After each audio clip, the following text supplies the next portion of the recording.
Let's talk some Alabama recruiting because the Tide and the coaching staff, they have been busy on the recruiting trail. That's why we got the best insider in the Bama market, Tim Watts from Bama Online, on this one to talk about where these Alabama coaches have been, where they're going, who they've seen, and a monster junior day this weekend in Tuscaloosa. We're going to cover it all, but first, Alabama fans, do me a favor, hit that subscribe button to the On3 Recruit channel. This is the best recruiting channel on all of YouTube, and we want Alabama fans to be a part of it. Jump on board, hit subscribe. All right, let's bring on Tim Watts from Bama Online. And Tim, we talked about it a lot on the Inside Scoop last cycle about Bama recruiting nationally, and it looks like they're still recruiting nationally in a big way. Kalen DeBoer, he's been recruiting everywhere from California to Florida. Tim, where have they been this week? They're just all over. I mean, they started out in the state of Alabama, but, this week alone, they went from Alabama to California, California to Florida, where they also had the Senior Bowl in Mobile, and now they're headed to the DMV area. On top of that, we've seen double digits. Andrew Bone dropped a story this morning on Bama Online. They've dropped double-digit offers basically every week. Between me, Andrew Bone, Joseph Hastings, it's hard keeping up with it. Kids are tweeting offer. They're traveling all over, not to mention the assistants that are going different places. But Kalen DeBoer has been very, very active. Yeah, how many miles has he put in during the month of January? Because now we're in a contact period. This wasn't always a time of year where head coaches could get on the road, but he is taking full advantage of the contact period. Yeah, math isn't my specialty, but a lot. I mean, he's been all over again. They've been to Florida multiple times. They've been to Texas. They've been to Ohio. There's really not a lot of areas as far as big spaces they haven't covered. There's been a lot of gasoline, a lot of sky miles for the coaching So staff. let's review some of these stops. On Monday, he was in California. Who was Alabama seeing in California? Yeah, Brandon Arrington, he's a top 10. He's a top 10 type player, 10-2-5.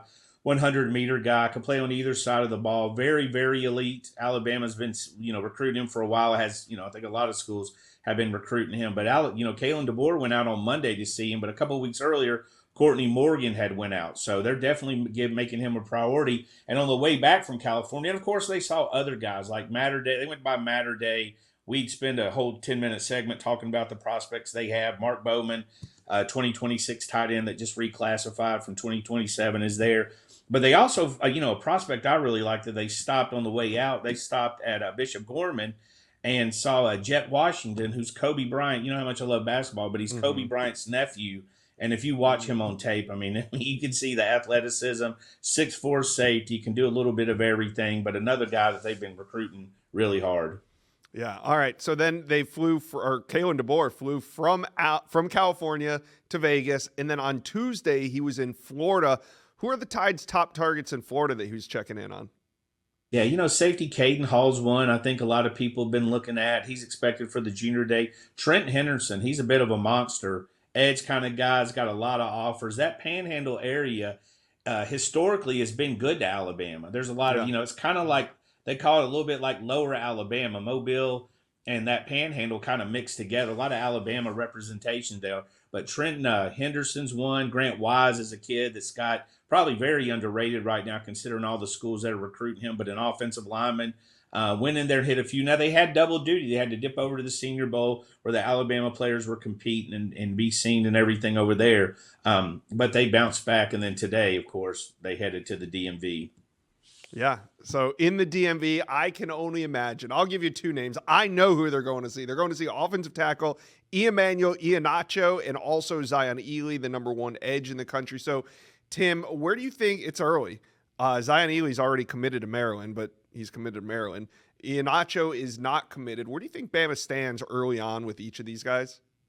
I think they're still in the, to me, this early. I mean, the 2025 class hasn't even officially ended. I mean, It's not even over. So this is kind of the jab, slow dance phase of the wooing. So I think Alabama's going to go in there. And one thing I've liked about Alabama, they know when to fight and when not to fight, when they're just not going to be a factor. So I think they're in that filling out stage because these guys, I mean, very unique, could easily be number 1 and 2 in the country.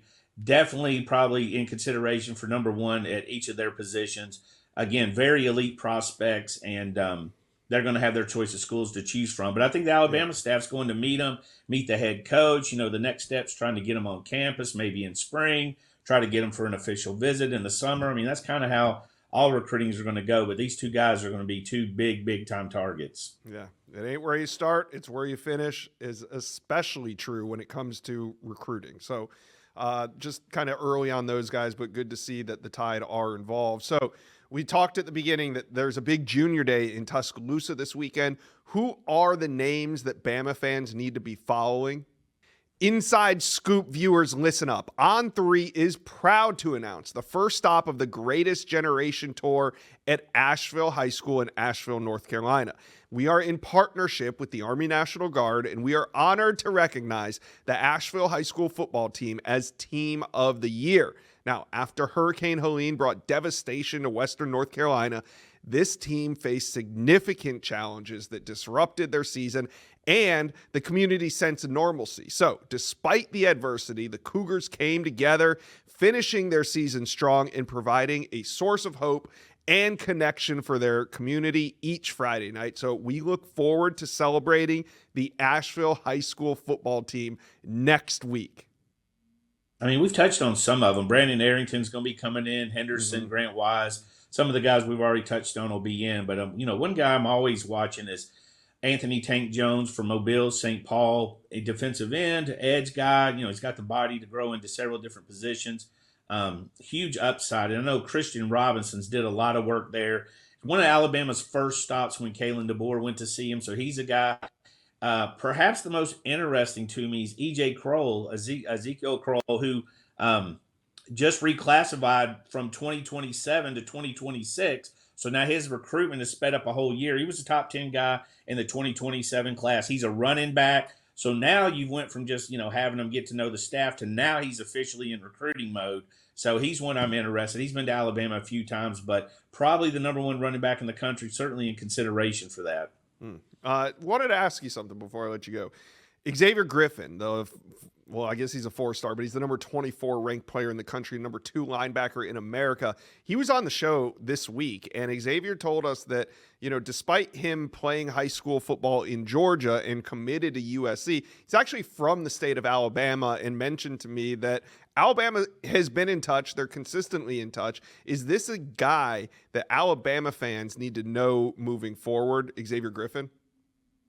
Yeah, I believe his mom played basketball not far from me at Montevallo College, and I think he said he's from Huntsville, North Alabama, so he's got some connections here. Alabama's definitely been by to see him. Christian Robinson has did a good job there recruiting, built a good relationship. I mean, USC is going to do everything they can to hold on to him, but it's been hard for USC to keep those Georgia commitments that they commit really early, and then, you got to keep just chipping away there. Not saying, Xavier won't flip or will flip, but Alabama's definitely going to be recruiting him. He's got some connections, but it won't just be Alabama. This is a national recruit. There's going to be a lot, but I will say Christian Robinson has that tendency to build really good relationships. Last year, Justin Hill's a prime example. Went into Ohio, beat Ohio State for an in-state kid, and they spoke highly of him. So he's the one working that Wolf position, the Wolf coach for Alabama.